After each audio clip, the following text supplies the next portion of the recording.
বরাক ভয়েসের সকলকে স্বাগত জানাই। আজ হল ১৯ অক্টোবর, রবিবার। আজকের সকালের বিশেষ বিশেষ খবরগুলি হল দেওয়ালির ঠিক আগ মুহূর্তে এক মর্মান্তিক হৃদয় বিদারক ঘটনা। দেওয়ালির আগে বাজি কিনতে গিয়ে ২ সন্তানকে নিয়ে আর বাড়ি ফেরা হল না। ভয়ঙ্কর সড়ক দুর্ঘটনায় গাড়ি বাইকের সংঘর্ষে মৃত্যু ঘটল একই পরিবারের ৪ জনের।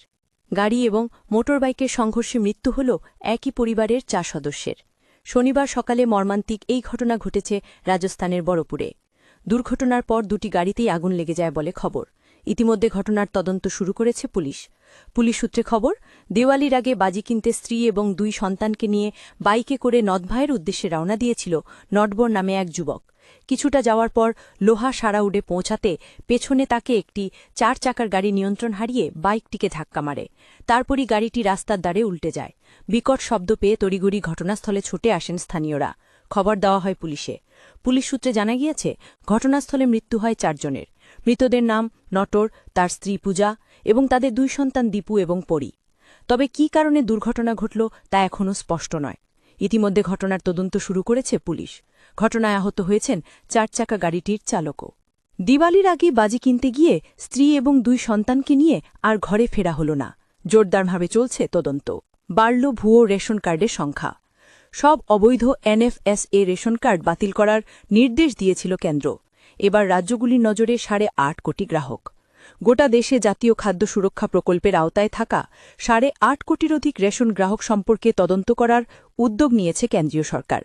এই গ্রাহকদের ব্যাপারে তদন্ত করার দায়িত্ব দেওয়া হয়েছে রাজ্য সরকারগুলিকে।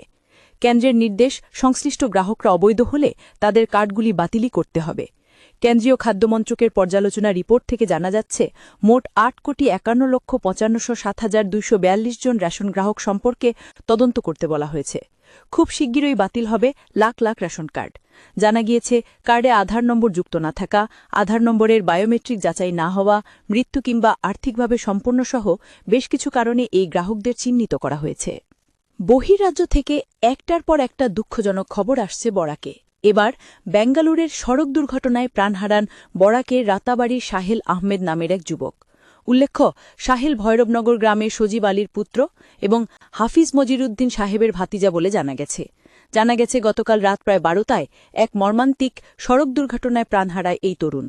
কাজিরবাজার পলঢট জিপির ভৈরবনগর গ্রামে তার বাড়ি। সাহেল আহমেদের পিতার নাম সজীব আলী বলে জানা গেছে। এক মর্মান্তিক সড়ক দুর্ঘটনায় বেঙ্গালুরে কর্মরত অবস্থায় মৃত্যু ঘটে এই তরতাজা যুবকের। মিজোরামের শেরচিপে খাদে অয়েল ট্যাঙ্কার। গুরুতর আহত দলাই কাবুগঞ্জের চালক ও সহচালক।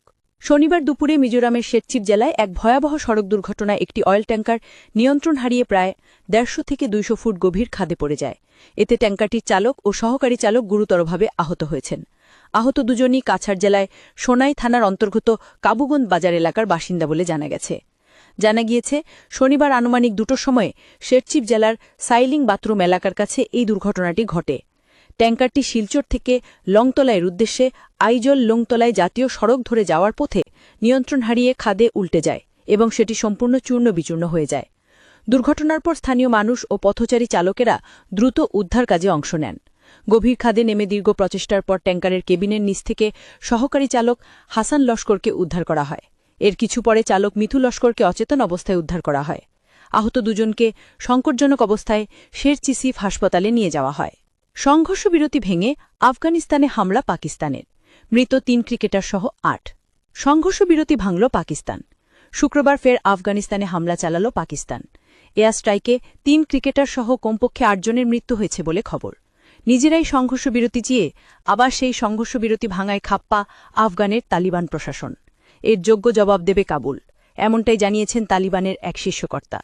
চলতি সপ্তাহে আফগানিস্তান পাকিস্তানের মধ্যে সীমান্তে রক্তক্ষয়ী সংঘর্ষ শুরু হয়। হামলা পাল্টা হামলায় বহু মানুষের মৃত্যু হয়েছে। পাকিস্তানের বহু সেনারও মৃত্যু হয়।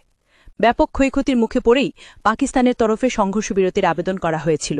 আফগানিস্তান সে প্রস্তাব গ্রহণ করে ৪৮ ঘণ্টার জন্য সংঘর্ষ বিরতি ঘোষণা হয়।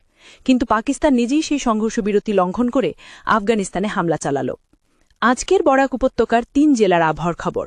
আজ বরাক উপত্যকার ৩ জেলার আকাশ একটু মেঘলা থাকলেও গরম থাকার পূর্বাভাস শিলচর কাছাড়ে।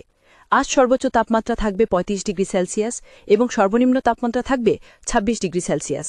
শ্রীভূমি তথা করিমগঞ্জ জেলায় আজ সর্বোচ্চ তাপমাত্রা থাকবে ৩৫ ডিগ্রি সেলসিয়াস এবং সর্বনিম্ন তাপমাত্রা থাকবে ২৫ ডিগ্রি সেলসিয়াস। হাইলাকান্দি জেলায় আজ সর্বোচ্চ তাপমাত্রা থাকবে ৩৫ ডিগ্রি সেলসিয়াস এবং সর্বনিম্ন তাপমাত্রা থাকবে ২৬ ডিগ্রি সেলসিয়াস। এই ছিল আজকে সকালের বিশেষ খবরগুলি। ভিডিওটি অবশ্যই লাইক করে শেয়ার করে দেবেন।